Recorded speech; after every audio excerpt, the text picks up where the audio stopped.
Só que, tem que valorizar muito também o trabalho de ontem do Dorival Júnior e do time do São Paulo. Porque, como a gente disse, né, Flávio, anularam o Bruno Henrique no jogo de ontem. Anularam. Porque a gente falava, o Flamengo é uma bagunça. Os jogadores não querem jogar. Um time apático, sem vontade. Qual é a fuga? Bruno Henrique ou Arrascaeta? Arrascaeta estava fora. Ou seja, o Flamengo dependia do Bruno Henrique. E aí ele fez ali uma marcação do Rafinha e do Rato. Uma marcação dupla em cima do Bruno Henrique. Ele anulou o único ponto que poderia fazer diferença para o Flamengo. O Dorival tem muitos méritos nessa vitória de ontem, Flávio? Boa tarde, Pilhado. Tem sim. Ele sabe do nível do adversário, ele foi técnico desse pessoal até outro dia e sabia que ele tentou matar as armas que o Flamengo tinha e foi muito feliz. Outra coisa, o São Paulo em nenhum momento ficou fechado, acuado, ele também saiu pro jogo. Pelo tempo, com essa posse de bola... Jogou super à vontade, tocou, lógico que não ousou, lógico que não foi com tudo pra cima, porque não podia dar espaço. Mas ficou com a bola, né, Flávio? Podia, exatamente. Tendo o que podia fazer, foi muito bem, foi feliz, poderia... Quando ele faz aquela jogada com o Rodrigo Nestor, uma série de vezes, ele vai fazendo a jogada, uma, duas, na terceira ou quarta, sai o gol. E o Flamengo não corre em cima do Wesley ali. O Fabrício Bruno fala, Flávio, no intervalo do jogo, né? Você estava fazendo o jogo aqui, eu estava vendo o jogo em casa. O Fabrício Bruno fala isso, da posse de bola do São Paulo. Eles estão com a bola, num sol desgastante, calor escaldante. E uma coisa muito louca, né? Porque a jogada foi repetida 3 ou 4 vezes. Eu não sei se é a terceira ou quarta que o São Paulo faz o gol. E o Flamengo não mata aquela jogada. Quando acontece, não era, talvez nem se esperasse o Rodrigo Nestor no jogo. Quando ele entra e começa a jogar daquele lado, em cima do Wesley, o que também cria uma dificuldade a mais do Flamengo, porque a saída do Wesley, quando ele vai para o ataque e fecha, ele aumenta o número de homens no meio campo, na preparação de jogadas. Já fez até gols por ali. Ele mata essa jogada. Quando ele segura o Wesley, obriga o Wesley a ficar. E o Flamengo não teve capacidade para matar essa jogada, nem quando teve a parada da água lá. Ele poderia falar, olha aqui, faz uma marcação, volta alguém para dar uma ajuda. Nada. O Flamengo ficou assistindo o São Paulo jogar e acabou tomando gol. Uma hora ia tomar, até porque o goleiro, como tem sido citado aí, numa insegurança tremenda. Ameaçou sair, como é que os caras falavam antigamente? Acabou indo e acabou num fundo e aí pronto. Os caras falando, o gol era natural que saísse. O Dorival Júnior falou sobre a partida, falou sobre o trabalho em conjunto da comissão técnica para o São Paulo ter sido muito superior ao Flamengo na casa do Flamengo.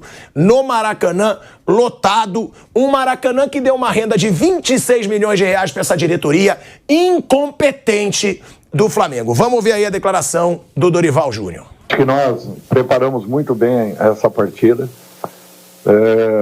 O pessoal da análise, os nossos auxiliares, o Lucas, Pedro, fizeram um trabalho exemplar e isso nos deu condições de colocarmos algumas coisas importantíssimas aos jogadores que foram neutralizadas nessa partida pela nossa iniciativa, pela tomada de posição da nossa equipe. Nós sustentamos boa parte do primeiro tempo, talvez quase que o tempo total da primeira etapa. Nós não tivemos o mesmo rendimento, talvez, no início da segunda etapa. Precisamos fazer algumas alterações. E alterações muito mais em razão de parte física, e aí está a segunda resposta, do que propriamente uma condição tática. Eu acho que, assim, eu dou muito valor à preparação que foi feita e reconheço que foi em cima dessa preparação que nós pudemos ter a atitude que nós tivemos aqui dentro no dia de hoje. Foi um resultado muito importante para o São Paulo Futebol Clube. Sinceramente, para o Dorival, eu sou parte integrante de um grupo. Assim como tentei fazer o meu melhor pelo Flamengo sempre, estou buscando fazer o meu melhor de coração pelo São Paulo nesse momento. A decisão não está definida, o campeonato não está definido, eu conheço o adversário que está do lado de lá. Nós temos que ter muitos cuidados e temos que correr muito mais do que fizemos hoje, se quisermos realmente lutarmos pelo nosso espaço, por essa competição que será muito importante para o clube. Mas eu não tenho dúvidas que a nossa preparação vai ter que ser superior àquilo que aconteceu ao longo dessa semana. E a ansiedade foi muito grande, é um fato natural, não vou esconder de ninguém.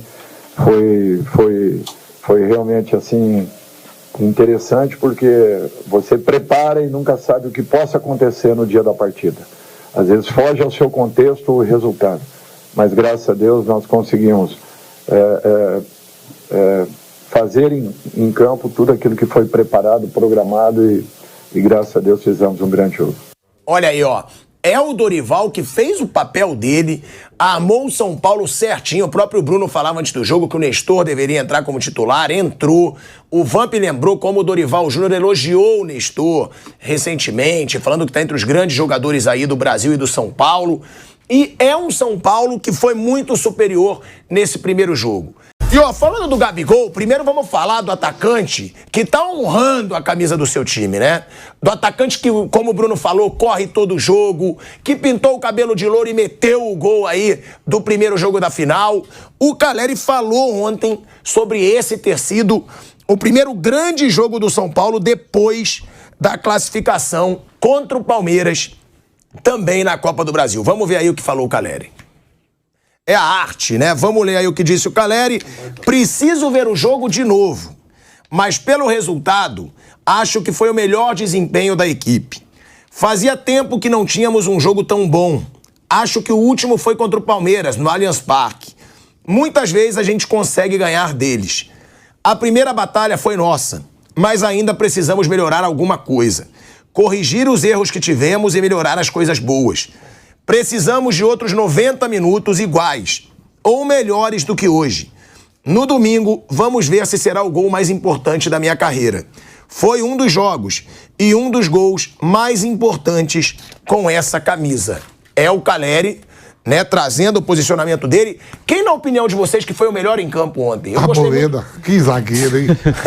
Eu gostei muito do Rafinha também. Pra mim, o Alisson. Rafinha meio que anulou o Bruno Henrique. Todo mundo de São Paulo jogou bem. Pra mim, o Alisson. Achei a atuação do Alisson um negócio Beraldo jogou bem. impressionante. Ninguém jogou mal de São Paulo. Ninguém, pô. Né? Mas eu gostei muito do Alisson. Ele me chamou a atenção. O Caio Paulista também jogou muito no lateral esquerdo. Sim. Rafinha muito bem.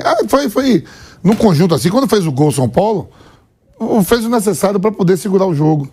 E aí foi bem. O Pablo Maia, que eu gosto muito, achei um pouco abaixo. Sim.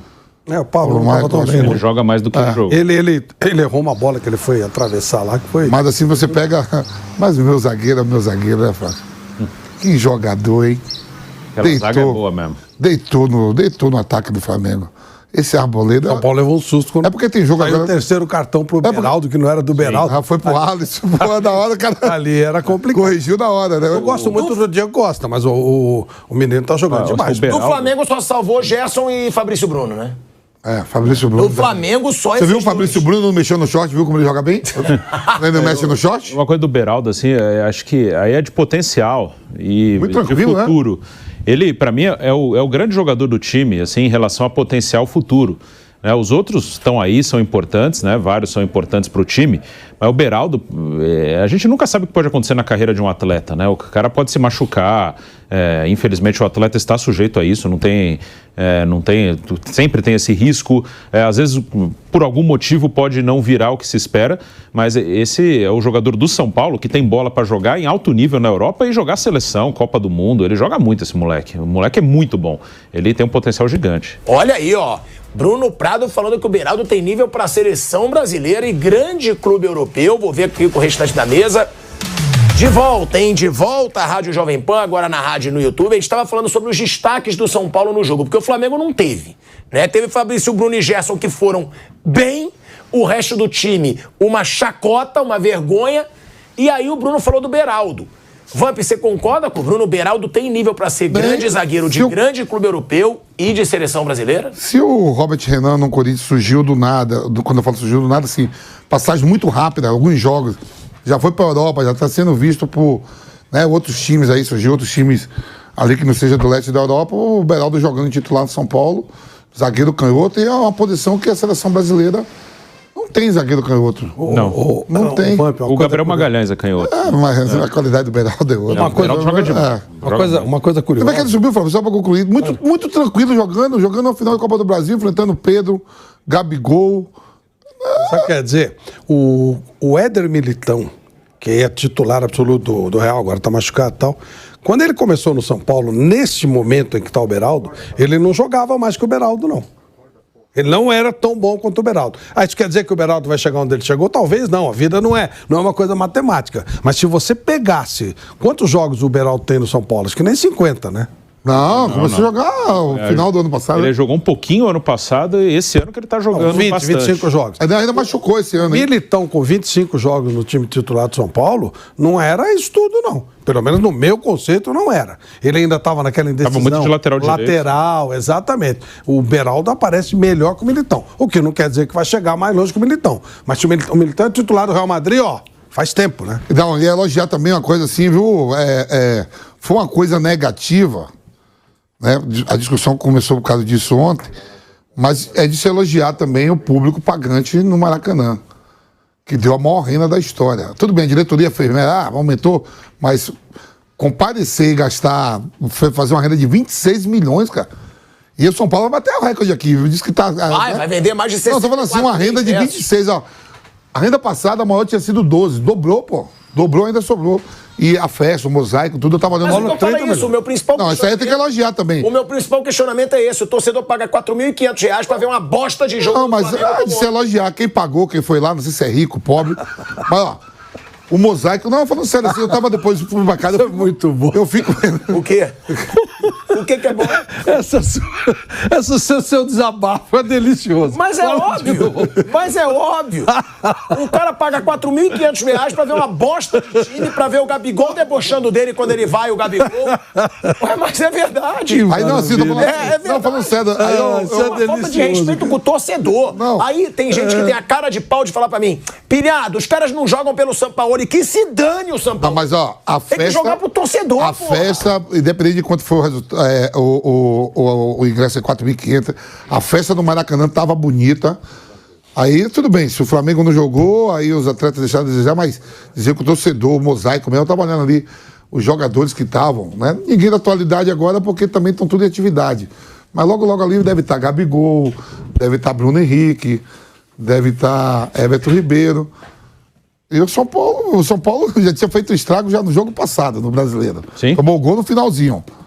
Olha o veneno. Agora, é o que eu falo, né, ô Flávio? É uma vergonha, você riu do desabafo, mas é uma vergonha esse time do Flamengo mostrar falta de vontade, porque é o que eu falo. Se tivesse perdido pro São Paulo, jogando, tentando, correndo, criando jogada, agora perder do jeito que perdeu, sem vergonha na cara, sem vontade, sem sangue nos olhos, é um desrespeito a esse torcedor que botou 26 milhões de reais no bolso dessa diretoria incompetente. Que é o que eu falo.